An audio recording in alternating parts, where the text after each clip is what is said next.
of the real worries for medical pioneers and others is that many young people have turned away from science. Now, comedian Claire Hooper is trying to do something about that. You will have seen Claire on Good News Week, The Side Show and Rove Live. Claire, welcome to the program. Thank you so much for having me. The Science Week Comedy Roadshow. Can science really be funny? Can science be funny?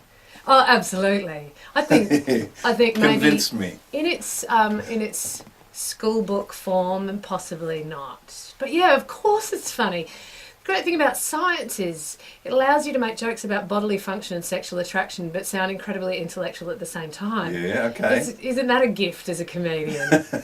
All of those things, yes, you've got me already. I've just got memories of studying science at school and I just didn't get it. No. So you would not? It was not your field. No. At school. You were a humanities boy. Yeah. You liked your books, your literature and Not necessarily. languages. Oh, all right, you. Girls, music and art. But that's okay. Yeah. Okay. Did you study biology?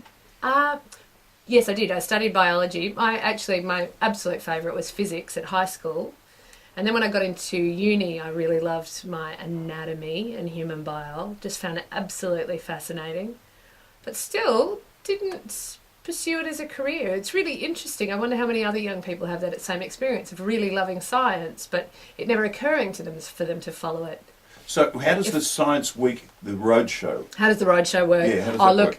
To be honest, I don't need to be wildly smart or well-trained in science to do this. We're bringing the comedy to science, so we're really simplifying and having a lot of fun with scientific concepts. I'm the host. There are 4 great comedians on the bill, so it's just going to be a night of laughs, but we're hoping that it's a nice little bridge for people who think that the dry science events might be a bit too boring for them. We're hoping to coax people into embracing and loving science. I don't know. I don't know if you'll be interested in this fact. This is from last week. Hit me with a fact. Apparently, nearly 40% of 18 to 24-year-olds don't know how long it takes for the Earth to orbit the Sun. It's a year. It's a year, just in case you're wondering. That's the very definition of a year. That's exactly what a year is. And only 2/3 of young people knew it. Maybe it's not been communicated well. Taught well. No, our science teachers need to do more jokes, I think, to keep us awake in class at high school level. Do you have any funny memories of science classes at school? And what was, other than the study of anatomy, what other things? What other things? Don't try and make it sound like it was some sort of dirty interest. No, not at all. Would I do that? My favourite moments in science were when we got to do presentations. What a predictor of my future career that was. But when we would have to do a 15-minute presentation on genetics or something like that, and I was so lucky. I had a close best friend who was also a bit of a clown, and we would always, like, I remember our genetics one, we'd both dressed up as chickens. I absolutely can't remember the justification for it now, but we had this opportunity to bring comedy into our presentations. That was always the most fun in science. Oh, and I did blow up a Bunsen burner once. That was obviously a high point too. Is there something scientific? What happens in our bodies when we are laughing? Oh, the science of laughter is Endorphins? very interesting. Endorphins, yeah, incredibly powerful effect on our immune system, actually.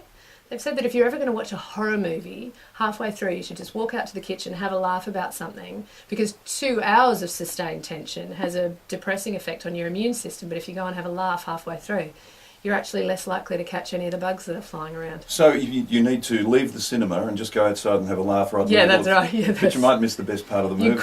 You could. So maybe it's better just to risk getting a cold. The National Science Week Comedy Roadshow is on at RMIT in Swanston Street, also in Ballarat on Friday at 7:30. Who is coming along to this? Who's the target audience?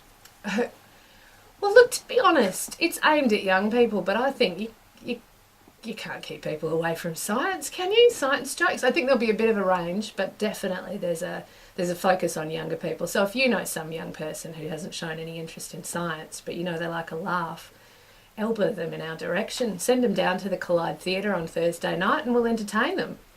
The Collide, I didn't know how to pronounce that. Collide, yeah. K-A-L-E-I-D-E, so I avoided it. Yeah. I just said RMIT. RMIT will do. Yeah. The Collide Theatre, Swanston Street at 7:30. That's on Thursday, and on Friday, University of Ballarat at 7:30. Or you can just find out more at scienceweek.net.au. Claire, lovely to meet you. Thank you. Thank you for having me. And good luck with it. Yeah, thank you with the fart jokes. Thank you.